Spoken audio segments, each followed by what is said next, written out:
बहुत ही प्यारा होली का गाना जो कि हमारे मंच भैया भी आज बैठे बनी मंच में सामने हम कोशिश कर भैया थोड़ा और एक भैया थोड़ा मेरे वाले माइक का देख लीजिए ना लेवल और बढ़ाइए कि गोरिया कोई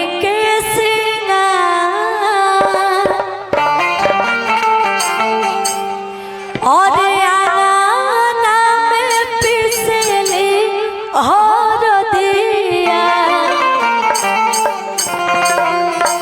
कि गोरिया कोई कैसी ना आना में पिसली और दिया गोरिया कोई कैसी ना आना में पिसली और दिया गोरिया कोई कैसी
गोरिया कोई